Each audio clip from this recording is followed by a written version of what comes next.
Hello students, good morning all of you. आज हम लोग यहाँ पर बाल विकास व शिक्षा शास्त्र का एक मॉक टेस्ट कंप्लीट करने जा रहे हैं। ठीक है, इसके अंदर हम बहुत सारे क्वेश्चन कंप्लीट करेंगे और ये आपका एक प्रीवियस एग्जाम में यानी कि ग्रेड 2 के एग्ज़ाम में पूछा हुआ पेपर है पूरा, तो इसी को हम लोग आज यहाँ पर स्टडी करने वाले हैं। देखो, यदि आप लोग अपनी स्टडी को बहुत अच्छे से कंप्लीट करना चाहते हैं, मतलब A to Z सारी चीज़ें पढ़ना चाहते हैं, और यदि आप क्लास परचेस नहीं करना चाहते तो कोई इशू नहीं है। बस मैं आपको यही सजेस्ट करूँगी कि आप ज़्यादा से ज़्यादा जितने भी ग्रेड 1 में जितना भी हमारे शिफ्ट हुई थी उसके सारे पेपर लगा लें, और ग्रेड 2 में हमारा जितनी भी शिफ्ट हुई थी उसके आप सारे पेपर्स लगा लें। ठीक है, ताकि यहाँ से आपके 50% तो चांसेस है, मतलब 50% प्रिपरेशन तो आपकी पूरी यहाँ से हो जाएगी। रिमेनिंग 50% आपको थोड़ा और खुद से सेल्फ स्टडी करना पड़ेगा। ठीक है, तो मैं सभी को यही सजेस्ट करती हूँ, इवन मेरे जो क्लास में स्टूडेंट्स हैं मैं उनको भी यही सजेस्ट करती हूँ कि आप ज़्यादा से ज़्यादा पेपर सॉल्व करिए। ठीक है, जितने भी ज़्यादा CTET वगैरह के जितने ज़्यादा आप मॉक टेस्ट लगाएंगे उतनी ज़्यादा आपकी हैबिट बनेगी कि अलग अलग प्रकार के, देखो बहुत सारे पेपर में लेवल बहुत हार्ड आता है, बहुत सारे में बहुत ईजी भी आता है। ठीक है, तो हर तरीके के लिए हमको पहले से प्रिपेयर होके रहना है।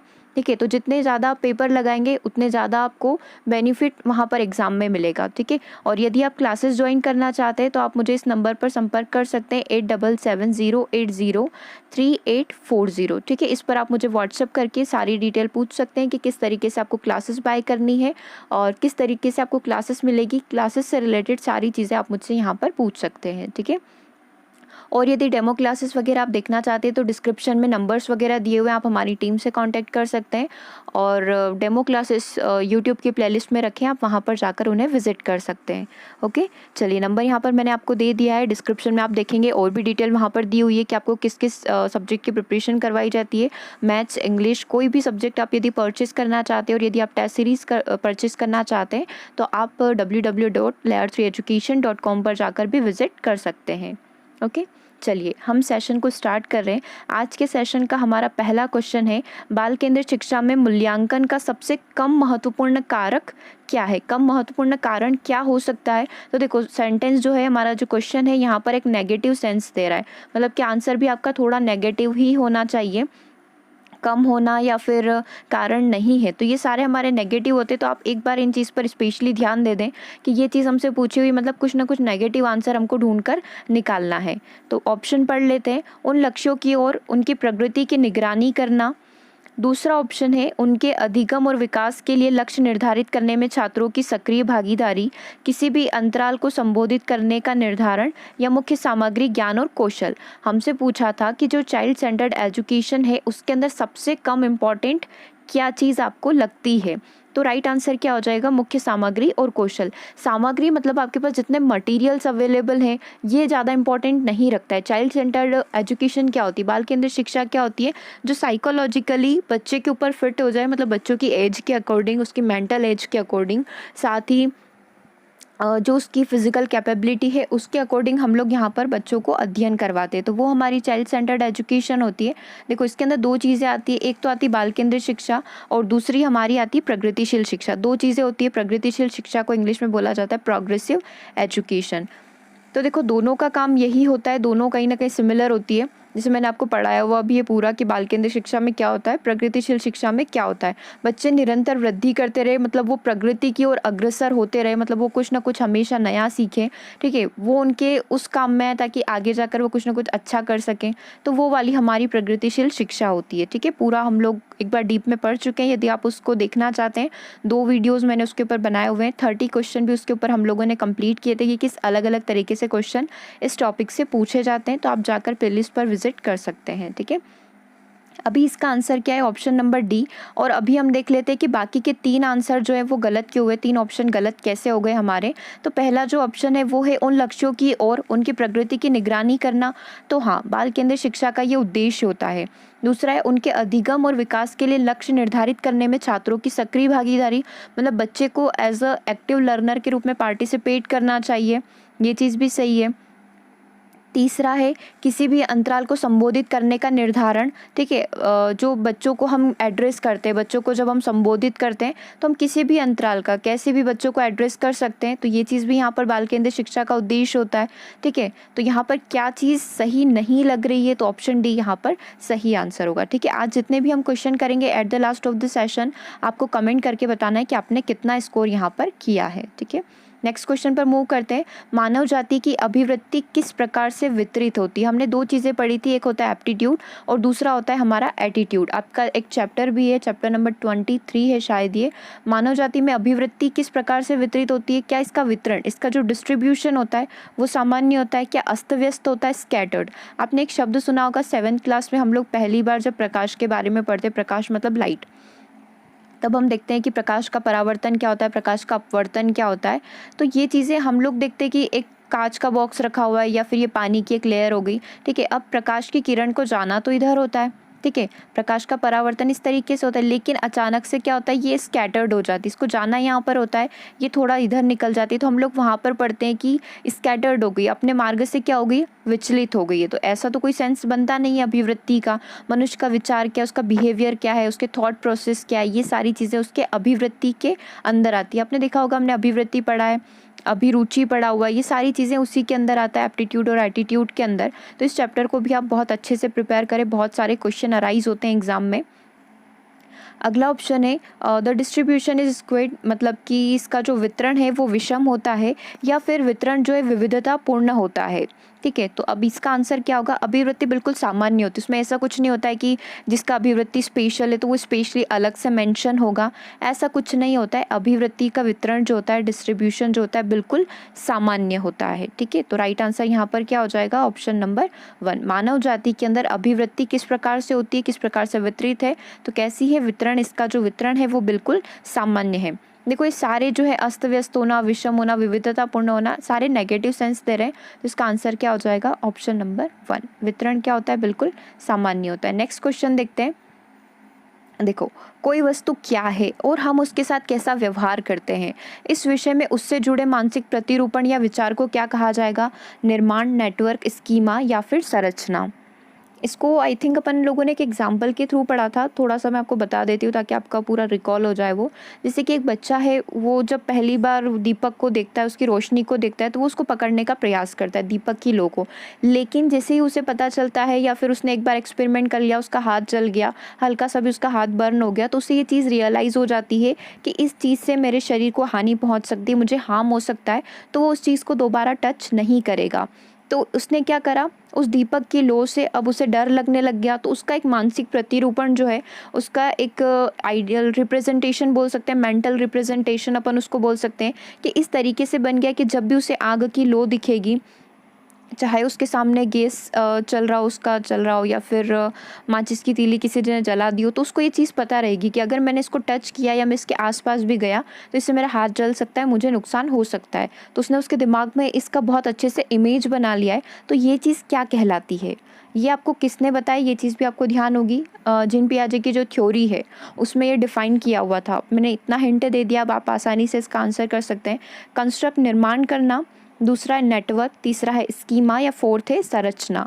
तो कोई वस्तु क्या है, आप उस पर कैसा व्यवहार करोगे, उस चीज़ को देखकर आपका एक मेंटल रिप्रेजेंटेशन कैसा होगा, कैसे रिएक्ट करोगे, ये चीज़ आपकी किस पर डिपेंड करती है, आपके स्कीमा पर, कि आपने उस चीज़ के बारे में किस तरीके के विचार बना रखे हैं, किस तरीके का थॉट, किस तरीके के विचार आपने आपके मन में उसके लिए बना रखे हैं। तो ये चीज़ आपके लिए क्या कहलाएगी, स्कीमा कहलाएगी। तो राइट आंसर क्या हो जाएगा, ऑप्शन नंबर सी। यही बताया था जीन पियाजे ने, स्कीमा क्या होता है, आत्मसातीकरण क्या होता है, अनुकूलन क्या होता है, अकोमोडेशन क्या होता है, ये सारी चीज़ें हम लोग जीन पियाजे की थ्योरी के अंदर पढ़ते हैं, ठीक है। और जीन पियाजे की 4 स्टेजेस भी हमें पता है, ठीक है। संवेदीगामक अवस्था होती है पहली, तो फिर दूसरी होती है पूर्व संक्रियात्मक अवस्था, फिर तीसरी होती है मूर्त संक्रियात्मक अवस्था, और चौथी होती है हमारी अमूर्त संक्रियात्मक अवस्था, ठीक है। ये चीज़ें क्लियर है आपको, ये चीज़ें भूलना नहीं, क्योंकि जीन पियाजे तो बहुत प्रसिद्ध है। हर एक पेपर के अंदर ये 1 से 2 क्वेश्चन, इवन 3 से 4 क्वेश्चन में भी हमने देखा है। बहुत सारे हमने पेपर लगाए थे, उसमें हमने एक ही पेपर के अंदर 3 से 4 क्वेश्चन भी लगाए थे। तो जिन स्टूडेंट्स ने इस टॉपिक को बहुत अच्छे से प्रिपेयर किया होगा, उन्होंने आसानी से उस पेपर के अंदर, एक पेपर के अंदर हमने देखा था 4 क्वेश्चन थे, ठीक है। तो आसानी से आप लोगों ने 4 स्कोर कर लिया होगा उस पेपर में, या फिर जिन भी स्टूडेंट का उस शिफ्ट में एग्जाम होगा। और जो स्टूडेंट इसको टफ समझ कर ये छोड़ कर गए होंगे, उन्होंने 4 मार्क्स अपने यहाँ पर गवा दिए होंगे। हो सकता है एक आध तुक्का लग गया हो तो एक आध आंसर सही हो सकता है, बट 3 मार्क्स तो चले गए, बहुत ही ज़्यादा इंपॉर्टेंट होते हैं। इवन एक मार्क्स हमारे लिए कितना इंपॉर्टेंट होता है, ठीक है। तो आप नंबर की अहमियत को समझे और हर एक टॉपिक को अच्छे से प्रिपेयर करना है आपको। इसका आंसर क्या हो गया, स्कीमा। आगे बात करते हैं 15 बच्चों की कक्षा में देखो 15 बच्चों की कक्षा में जहां आपके पास 15 अलग अलग सीखने की शैली के और 15 अलग अलग व्यक्तित्व वाले बच्चे हैं, बाल केंद्रित शिक्षण वहां पर कैसा होगा। 15 बच्चों की कक्षा है, 15 ही बच्चों का व्यवहार बहुत अलग है, उनकी पर्सनालिटी, कोई बहुत शाय बच्चा है, शर्मीला टाइप का है, एक बच्चा बहुत हाई टेम्पर है, उसको बहुत जल्दी गुस्सा आ जाता है, बहुत एग्रेसिव है, कोई बच्चा बिल्कुल शांत है, एक आधो नॉर्मल है। तो इस प्रकार के बच्चे हैं, वहाँ पर आप शिक्षण कैसे करोगे। ऑप्शन देखिए, एक शिक्षण प्रणाली के साथ एक पाठ्य योजना विकसित करना, प्रत्येक बच्चे को देखकर एक पाठ्य योजना विकसित करना कि उसकी ज़रूरतें क्या है, कक्षा की क्षमता के मध्य को लक्षित करते हुए एक पाठ्य योजना विकसित करना, या फिर एक पाठ्य योजना विकसित करती है जो सभी के लिए उपयुक्त हो। देखो ऑप्शन कहीं ना कहीं बिल्कुल सिमिलर लग रहे हैं, एक जैसे लग रहे हैं, बट आपको यहाँ पर एक ही ढूंढना है, मतलब जो आपको सबसे सही लग रहा है उस पर आपको टिक करना है, ठीक है। ये आपको थोड़ा कंफ्यूज कर सकता है, तो एक एक चीज़ को आप समझो आराम से, मैं आपको टाइम दे रही हूँ, आप समझो और फिर देखो इसका आंसर यहाँ पर क्या होगा। देखो पहला आप यहाँ पर गलत कर सकते हो, अब अपन साथ में पढ़ते हैं। देखो पहला ऑप्शन क्या बोल रहा है, एक शिक्षण प्रणाली के साथ एक पाठ्य योजना विकसित करना। तो सिर्फ एक टीचिंग मोड, एक शिक्षण प्रणाली ही लोगे आपको सबसे पहली चीज़ तो ये पता चल गई कि 15 अलग अलग व्यक्तित्व वाले, कहीं ना कहीं आपको यहाँ से वो चीज़ की पता चल रही होगी। हम लोग बोलते हैं ना कि इस पॉइंट से उस खुशबू वो वाली महक आ रही है कि कहीं ना कहीं ये हमें बहुभाषावाद के बारे में बता रहा है। बहुभाषावाद ये क्या होता है, ये इसको इंग्लिश में हम लोग मल्टीलिंगुअलिज्म बोलते हैं, ठीक है। मल्टीलिंगुअलिज्म के बारे में ये चीज़ हमें बता रही है, ठीक है। मल्टीलिंगुअलिज्म क्या होता है, अगर आपने नहीं पढ़ा है तो अभी बता देती हूँ। मल्टीलिंगुअलिज्म एक ऐसी चीज़ होती है जहाँ पर आप एक ऐसी क्लास में जाते हो जहाँ पर अलग अलग व्यक्तित्व वाले, अलग अलग पर्सनालिटी वाले, अलग अलग भाषा बोलने वाले बच्चे रहते हैं। तो फिर आपको क्या करना पड़ता है, जो भी आपके सामने ऐसा माहौल बन रहा है, ऐसी परिस्थितियाँ बन रही है कि आप ऐसी कक्षा में कैसे पढ़ाओगे, क्योंकि उन बच्चों की लैंग्वेज को आप जानते ही नहीं हो। मान लो कि आपको बच्चे वहाँ पर कन्नड़ भाषा बोलते हैं, वहाँ पर अलग अलग गुजराती बोलते हैं, मराठी बोलते हैं, तो ऐसे बच्चों को आप कैसे पढ़ाओगे, कैसे टैकल करोगे इसी सिचुएशन को। तो ये आपके लिए बहुत अच्छा मौका होता है, बहुत अच्छा अवसर होता है जहाँ पर आप इस सिचुएशन का फ़ायदा उठा सकते हो। बच्चों को एक बोलते हैं ना कि बच्चों को खुद से, मतलब यदि कन्नड़ बोलने वाला बच्चा है तो आप उसको मराठी गुजराती सिखा दो, ताकि वो बच्चे जो है एक दूसरे से फ्रेंड बन जाए, एक दूसरे से उनकी लैंग्वेज में कम्युनिकेट कर पाए। साथ ही आपको क्या करना पड़ेगा, उसके लिए उस लैंग्वेज को थोड़ा सीखना पड़ेगा और अलग अलग लैंग्वेज का प्रयोग करके आप क्लास में पढ़ा सकते हो, और एक भाईचारे वाली जो भावना होती है उसका यहाँ पर आप विकास कर सकते हो। तो वही चीज़ यहाँ पर मल्टीलिंगुअलिज्म वाला प्रोसेस हो रहा है। तो वही चीज़ पूछी हुई है, बट ऑप्शन थोड़े से डिफरेंट है, क्योंकि ऑप्शन वहाँ पर क्या होते थे कि आप टीचर को या आपके हाई अथॉरिटी है, यदि आपके पास ऐसे बच्चे हैं तो ऐसी कोई हाई अथॉरिटी है, आपके एकेडमिक सेक्शन है, उनके पास जाकर बोलेंगे कि हमको यहाँ से ट्रांसफ़र दे दो, क्योंकि हम तो सिर्फ हिंदी जानते हैं और यहाँ पर बच्चे तो मराठी, कन्नड़, गुजराती बोल रहे हैं, तो हम लोग कैसे पढ़ाएंगे। तो वो ऑप्शन नहीं होगा। वहाँ पर ये होता है कि आप उस सिचुएशन का फ़ायदा उठा सकते हैं और आप खुद लैंग्वेज सीखकर बच्चों को उस लैंग्वेज का ज्ञान ले सकते हैं और आप भी कुछ वहाँ पर नया सीख सकते हैं। तो इस तरीके के ऑप्शन वहाँ पर सेट होते हैं। अभी हमारे पास ऑप्शन थोड़े से डिफरेंट है, क्वेश्चन सेम है लेकिन ऑप्शन अब यहाँ पर अलग कर दिए हैं। तो देखो, एक शिक्षण प्रणाली के साथ पाठ्य योजना विकसित करना, ठीक है। तो ये चीज़ तो गलत हो गई कि सिर्फ एक ही शिक्षण प्रणाली, आपके पास तो बहुत सारी शिक्षण प्रणाली होना चाहिए, अलग अलग टीचिंग मेथड का यूज़ करके आप अपना लेसन प्लान बना सकते हो, ठीक है। अगला है प्रत्येक बच्चे को देखकर, हर एक बच्चे के बिहेवियर, उसके व्यवहार के अकॉर्डिंग, उसकी नीड्स, उसकी आवश्यकता के अकॉर्डिंग आप पाठ्य योजना विकसित करोगे। उसकी ज़रूरतें क्या है वो चीज़ आप यहाँ पर देखोगे। तीसरा ऑप्शन है कक्षा की क्षमता के मध्य को लक्षित करते हुए एक पाठ्य योजना विकसित करना। फोर्थ ऑप्शन है एक पाठ्य योजना विकसित करती है जो सभी के लिए उपयुक्त हो, एक ऐसी पाठ्य योजना बनाओ जो सभी के लिए उपयुक्त हो। अब देखो, आपको पहला ये चीज़ तो पता चल गई होगी कि इसमें गलत क्या है। एक तो पहला गलत लग रहा है और एक तीसरा गलत लग रहा है, ठीक है। कक्षा की क्षमता के अकॉर्डिंग दो हमको थोड़ा सुटेबल लग रहे हैं। अब इन दोनों में से आपको सही तो ढूंढना पड़ेगा, क्योंकि सिमिलर ऑप्शन, और हमारे पास ऐसा नहीं है कि 2 और 4 सही है, 1 और 3 सही है। डायरेक्टली सिर्फ आपको एक चूज़ करना है यहाँ पर। तो आपको कौन सी चीज़ यहाँ पर सही लग रही है, प्रत्येक बच्चे को देखकर एक पाठ योजना विकसित करना और उसकी ज़रूरतें क्या है ये चीज़ पता करना। मान लो बच्चा वहाँ पर फिजिकली और मेंटली डिसेबल हो सकते हैं, बहुत सारे बच्चे होते हैं। हम लोग तो समावेशी शिक्षा इंक्लूसिव एजुकेशन को फॉलो करते हैं, तो वहाँ पर हमारे आप देख सकते हैं कि फिजिकल डिसेबल बच्चे भी बैठते हैं क्लास में, कुछ मेंटली डिसेबल होते हैं जिनको नॉर्मल बच्चों के साथ पढ़ाया जा सकता है, वो बच्चे भी बैठते हैं। तो हमारा जो लेसन प्लान है वो बच्चों की ज़रूरतों के अकॉर्डिंग होना चाहिए। ठीक है, तो राइट आंसर क्या हो जाएगा? Option number B. ओके, चलो आगे बढ़ते हैं। नेक्स्ट क्वेश्चन है, प्रगतिशील शिक्षा के जनक के रूप में याद किए जाने वाले सिद्धांतकार फादर ऑफ प्रोग्रेसिव एजुकेशन कौन है? तो जॉन डुई जो है वो फादर ऑफ प्रोग्रेसिव एजुकेशन है। फ्रॉबेल होंगे नहीं यहाँ पर, ठीक है। और जीन पियाजे तो हमारे संज्ञानात्मक शिक्षा से संबंधित है, ग्राहम ग्रिप्स भी नहीं है, तो एक ही ऑप्शन हमारे पास बचता है जॉन डुई। ठीक है, प्रगतिशील शिक्षा जब हम पढ़ते हैं तो सबसे पहली लाइन हम यही पढ़ते हैं कि इसके जनक कौन है, इसके सिद्धांतकार कौन है, तो जॉन डुई है। नेक्स्ट क्वेश्चन की बात करते हैं। पियाजे ने क्षमताओं और योग्यताओं को यह नाम दिया है। बच्चों की जो क्षमताएं होती है, उसकी योग्यताएं जो होती है, मतलब वही चीज़ आ गई सेम कि बच्चा जो है किस तरीके से चीज़ों को सोचता है, उसकी सोचने की क्षमता, उसका पोटेंशियल क्या है, उसकी एबिलिटी क्या है। ठीक है, ये चीज़ क्या कहलाती है? स्कीमा, समायोजन, ईगोसेंट्रिज्म, अहम केंद्र भाव, या फिर एसिमिलेशन, आत्मसातीकरण। तो ये चीज़ क्या कहलाएगी? ये चीज़ हमारी स्कीमा कहलाती। सेम क्वेश्चन हमने अभी किया था, तो अभी आप देखें इस पेपर के अंदर 2 क्वेश्चन हमारे जीन पियाजे की थ्योरी से पूछे हुए हैं, और आपने देखा होगा हमने हमारा जो सेशन है उसके अंदर 200 क्वेश्चन के अप्रोक्स हमने जीन पियाजे की थ्योरी से कंप्लीट किया। मतलब अकेली जीन पियाजे की थ्योरी 200 के लगभग क्वेश्चन देकर जाती है, अलग अलग तरीके से क्वेश्चन यहाँ पर पूछे जाते हैं। तो पियाजे ने क्षमता और योग्यताओं को क्या नाम दिया है? स्कीमा नाम दिया है। ठीक है, चलिए आगे बढ़ते हैं। अन्वेषण, डिस्कवरी, अधिगम में शिक्षक अधिगम की भूमिका निभाते हैं। अन्वेषण, बच्चे क्या कर रहे हैं? खोज कर रहे हैं, ज़्यादा से ज़्यादा डिस्कवरी कर रहे हैं। तो इस टाइम पर जब बच्चे डिस्कवरी कर रहे होते हैं, अधिगम अन्वेषण कर रहे होते हैं, तो शिक्षक की भूमिका क्या होती है? शिक्षक एक काउंसलर, सलाहकार के रूप में भाग लेता है, एक समन्वयक के रूप में भाग लेता है, एक प्रबंधक के रूप में भाग लेता है, या फिर एक प्रेरक के रूप में, इंस्पायरर के रूप में भाग लेता है।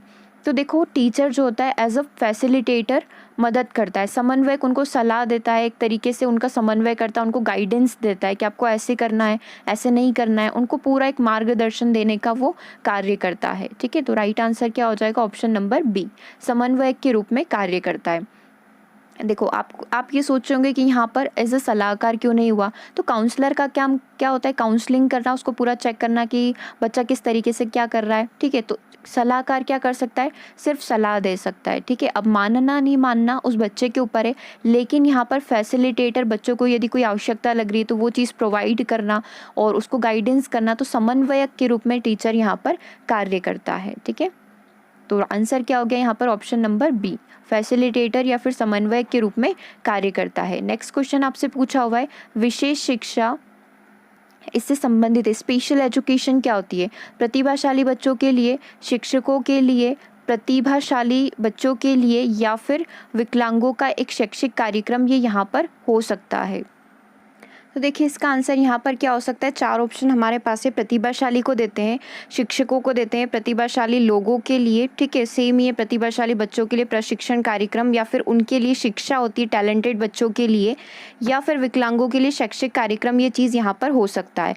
तो नॉर्मली इसे इस भाषा में SPED बोला जा सकता है। यदि आपको एग्ज़ाम में दिया होता है कि SPED का फुल फॉर्म क्या होता है, तो ये चीज़ आप लोग यहाँ से प्रिपेयर कर सकते हैं। देखो, मैं पूरा लिखकर बता देती हूँ। इसे नॉर्मली SPED बोला जाता है, SPE और D।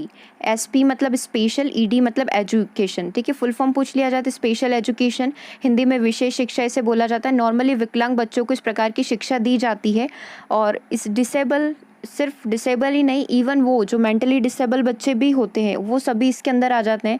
जैसे कि ADHD से पीड़ित हो गए बच्चे, ठीक है, उनको कोई भी डिसऑर्डर हो गया, मान लो एलेक्सिया हो गया, डिसलेक्सिया हो गया, डिस्प्रेक्सिया हो गया, डिस्ग्राफिया हो गया, हाइपर एक्टिविटी डिसऑर्डर हो गया, किसी भी प्रकार का डिसऑर्डर होगा तो उन्हें हम लोग स्पेशल एजुकेशन यहाँ पर देते हैं। ठीक है, तो राइट आंसर यहाँ पर क्या हो जाएगा? Option number D। अभी जो कोर्सेज आए हैं जैसे रिमीडियल टीचिंग वगैरह होती है, वो सारे ऐसे ही होते हैं, जो विकलांग बच्चे जो होते हैं, जो डिसेबल होते हैं कहीं ना कहीं किसी न किसी कारण से, ठीक है, चाहे वो आनुवंशिक हो सकता है, चाहे वो वातावरणीय हो सकता है, उन सारे बच्चों को यहाँ पर स्पेशल एजुकेशन, विशेष शिक्षा दी जाती है। तो इसका सही आंसर क्या हो जाएगा? Option number D। ओके, चलिए आगे बढ़ते हैं। नेक्स्ट क्वेश्चन है हमारे पास, बुद्धिमत्ता तीव्रतर विकास से जुड़ी हुई है। देखो पहले आगे ब्लैंक दिया हुआ है, उसके बाद हमसे पूछा हुआ है कि कौन सी बुद्धिमत्ता जो है तीव्रतर विकास से जुड़ी हुई है। कौन सी बुद्धिमत्ता है? कोई बुद्धि नहीं, मध्यम बुद्धि, उच्च बुद्धि या फिर मंद बुद्धि, स्लोअर बुद्धि। तो तीव्र विकास होना मतलब फास्टर डेवलपमेंट होना, तो उस बच्चे की बुद्धि कैसी होगी? उच्च होगी, हाई होगी। तो राइट आंसर क्या हो जाएगा? ऑप्शन नंबर सी, हायर, मतलब कि उच्च बुद्धिमत्ता तीव्रतर विकास से जुड़ी हुई है। Higher intelligence is associated with faster development. Okay, चलो नेक्स्ट क्वेश्चन पर मूव करते हैं। नेक्स्ट क्वेश्चन क्या बोल रहा है? अधिगम सिद्धांत जो है, इसमें माता पिता की भूमिका को उनके बच्चों के विकास में आप कैसे चिन्हित कर सकते हो? मतलब माता पिता की भूमिका कैसी होना चाहिए? ठीक है, प्रशिक्षक के रूप में, शिक्षकों के रूप में, एज अ पार्टनर यानी कि भागीदारों के रूप में, या फिर समर्थकों के रूप में। तो हमसे पूछा गया है कि अधिगम सिद्धांत में माता पिता की भूमिका कैसी होना चाहिए उनके बच्चों के जीवन में। तो as a trainer, as a प्रशिक्षक के रूप में यहाँ पर जो है पेरेंट्स को कार्य करना चाहिए। अभी हमने देखा था टीचर जो है, अभी हमने एक मेथड पढ़ी थी कि जो अन्वेषण विधि है, यही क्वेश्चन किया था हमने कि अन्वेषण विधि के अंदर टीचर एज अ फैसिलिटेटर, सहायक के रूप में वहाँ पर कार्य करता है। ठीक है, तो यहाँ पर अधिगम सिद्धांत में माता पिता कैसी भूमिका निभाएंगे? एज अ ट्रेनर, प्रशिक्षक की भूमिका यहाँ पर बच्चों के लिए निभाएंगे। ओके, नेक्स्ट क्वेश्चन की बात करते हैं। नेक्स्ट क्वेश्चन है हमारे पास, एक समूह के समाजमिति विश्लेषण का उपयोग व्यक्तित्व को विधि के रूप में मापने में किया जाता है। क्वेश्चन में क्या पूछा है? सोशियोमेट्रिक एनालिसिस जो होता है किसी भी व्यक्ति का, तो कैसे हम लोग मेज़र कर सकते हैं, या फिर किस विधि के माध्यम से हम लोग मेज़र यहाँ पर कर सकते हैं? प्रेक्षण विधि के थ्रू, वस्तुनिष्ठ विधि के थ्रू, व्यक्तिनिष्ठ विधि के थ्रू, या फिर प्रोजेक्टिव विधि के थ्रू। तो देखो हम लोग उसका व्यवहार कैसा है, मतलब उसका सोशलाइजेशन कैसे हुआ है, वो समाज के साथ कैसा व्यवहार करता है, तो इसको मेज़र करने के लिए हम लोग ज़्यादा अच्छा होगा कि ऑब्जेक्टिव मेथड का प्रयोग कर ले, वस्तुनिष्ठ मेथड का प्रयोग कर ले। क्योंकि हमने देखा है कि वस्तुनिष्ठ मेथड के काफ़ी ज़्यादा क्वालिटीज़, काफ़ी ज़्यादा गुण होते हैं कि कम समय में ज़्यादा प्रश्न पूछे जा सकते हैं। व्यक्ति का व्यवहार कैसा है, कम शब्दों में हमें पता चल जाता है। तो हम लोग यहाँ पर वस्तुनिष्ठ विधि का प्रयोग करेंगे। ओके, नेक्स्ट क्वेश्चन की बात करते हैं। नेक्स्ट क्वेश्चन क्या बोल रहा है? नेक्स्ट क्वेश्चन पूरा देखो, मैं स्क्रीन पर दिखा देती हूँ। विलियमसन के अनुसार निम्नलिखित में से कौन निर्देशन परामर्श के लाभ नहीं है? ये दोनों टॉपिक मैंने आपको करवाए। निर्देशन क्या होते हैं, ठीक है, फिर परामर्श क्या होता है, आप निर्देशन किससे लेते हो, परामर्श किससे लेते हो। यदि नहीं देखा है तो इससे प्रीवियस 4 डे का आप वीडियो देखोगे, उसमें हमने पूरा सेशन किया हुआ, 1 घंटे का पूरा सेशन था जिसमें हमने निर्देशन देखा था, परामर्श देखा था और उसके क्वेश्चन भी किए थे। ठीक है, तो पूरा सेशन आप लोग विजिट करें। ठीक है, तो क्या चीज़ें होती है ऑप्शन में आप देखते हैं, भावनात्मक पहलू के बजाय वहाँ पर बौद्धिक विचारों पर जोर दिया जाता है। ठीक है, उसके बाद है कुशल और आश्वस्त होने के लिए परामर्श लेने वाले का मार्गदर्शन नहीं करता है। अगला है परामर्श लेने वाले को निर्भर बनाना या फिर पहल को दबाना। तो देखो क्वेश्चन को समझना पड़ेगा, कुछ अजीब ही टाइप के ऑप्शन इसमें दिए हुए हैं।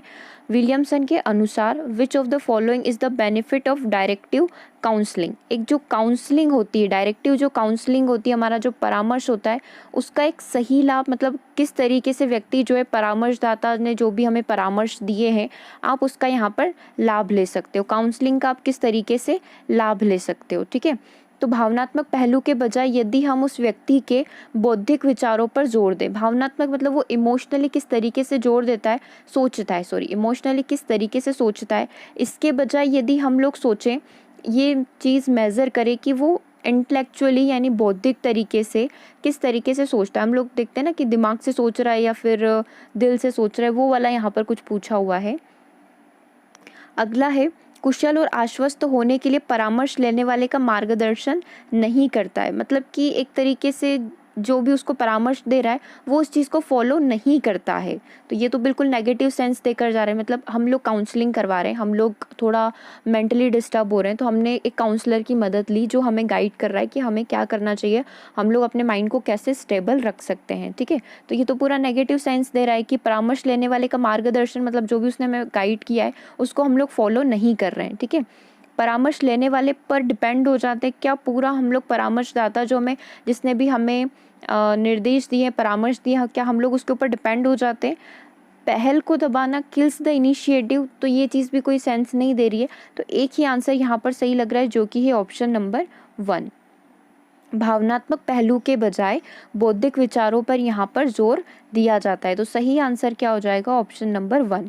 ठीक है, ये तो नेगेटिव सेंस दे रहा है और पूरा उसके ऊपर डिपेंड हो जाना, ये चीज़ भी गलत है। पहल को दबाना जम ही नहीं रहा है। तो 3 ऑप्शन हमारे यहाँ पर गलत हो गए, एक ही आंसर बचा हुआ है जो कि ऑप्शन नंबर 1। ठीक है, इसीलिए मैं आपको ज़्यादा से ज़्यादा सजेस्ट करती हूँ कि आप जितने ज़्यादा पेपर लगाएंगे, तो ये जो लैंग्वेज पे सारे क्वेश्चन हम लोग कर चुके हैं, टॉपिक हम लोग पूरा प्रिपेयर कर चुके हैं, लेकिन ये जो क्वेश्चन पूछता है एग्जामिनर बहुत ज़्यादा घुमा फिरा कर पूछता है। तो ये जो प्रैक्टिस करेंगे ना, इससे बहुत ज़्यादा हमारी हैबिट बन जाएगी कि एग्ज़ाम में यदि किसी भी प्रकार के ऑप्शन आए, आसानी से हम लोग उसको समझ पाएंगे। ओके, चलो आगे बात करते हैं। ऑर्थेटिक उपकरणों का उपयोग किस डिज़ाइन के लिए किया जाता है? मुख्य रूप से के लिए डिज़ाइन किया जाता है।